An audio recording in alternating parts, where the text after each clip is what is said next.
वहीं छत्तीसगढ़ के दंतेवाड़ा में कल नक्सली हमला हुआ था, जिसके बाद वहां भारी संख्या में सुरक्षा बल के जवान पहुंचे, जहां से घायल जवानों को एम्बुलेंस से अस्पताल पहुंचाया गया और पूरे इलाके में सर्च ऑपरेशन चलाया गया। जानकारी के मुताबिक नक्सलियों ने 50 किलो आईडी के जरिए जवानों की गाड़ी को उड़ाया, जिससे गाड़ी के परखच्चे उड़ गए और उसका इंजन करीब 100 मीटर दूर मिला। शहीद जवानों के शव भी बिखरे हुए देखे गए। घटनास्थल पर विस्फोट के बाद जमीन में करीब 20 फीट गहरा गड्ढा बन गया।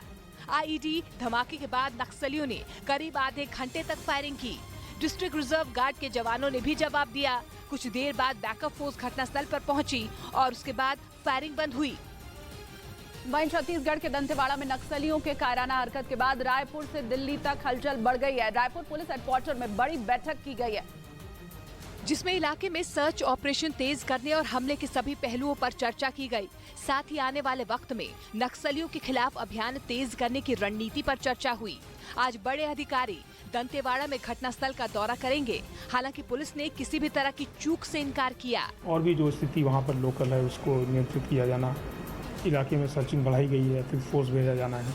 वहीं नक्सली हमले में शहीद हुए 10 जवानों और एक आम नागरिक को दिल्ली में केंद्रीय कैबिनेट की बैठक में श्रद्धांजलि दी गई।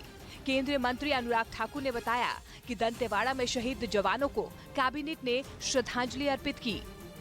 और इधर जम्मू कश्मीर के पुंछ में हुए आतंकी हमले में सेना के हाथ बड़ी जानकारी लगी है। पुंछ के ही एक आदमी ने पाकिस्तान में बैठे आतंकियों के निर्देश पर सेना के ट्रक पर घात लगाकर हमले के लिए रसद पहुंचाई थी, जिसके बाद आतंकियों ने सेना की गाड़ी पर हमला कर दिया और उसमें सेना के 5 जवान शहीद हो गए थे। सूत्रों के मुताबिक स्थानीय शख्स ने 3 महीने तक आतंकियों को अपने घर पर रखा था। इस दौरान हमलावरों को वॉइस नोट्स पर एक स्थानीय हैंडलर से निर्देश मिला। सूत्रों का दावा है कि इस बात की पुष्टि हो गई है कि हमले की योजना पाकिस्तान में बनाई गई थी। आतंकियों की संख्या 3 से 4 थी। सुरक्षा बलों ने अभी तक इस मामले में 30 से ज्यादा लोगों को हिरासत में लिया।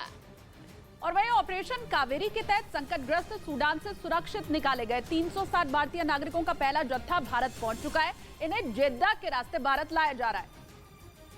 दिल्ली एयरपोर्ट पर उतरने के बाद लोगों ने अपनी आप बीती सुनाई। लोगों ने न्यूज 18 इंडिया से सूडान में अपने साथ हुई घटनाओं को साझा किया।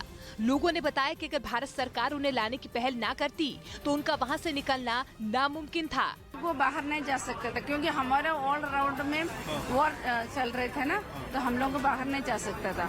मोदी सरकार के ऑपरेशन कावेरी की सूडान से दिल्ली पहुंचे भारतीय नागरिकों ने जमकर तारीफ की। नरेंद्र मोदी को बहुत बहुत थैंक यू, बहुत बहुत बहुत थैंक यू। सूडान में हिंसा के बीच लोगों से लूटपाट हो रही है। कुछ लोगों ने बताया कि उनके पैसे और सामान छीन लिए गए, लेकिन अब अपने देश आकर बहुत सुरक्षित हैं।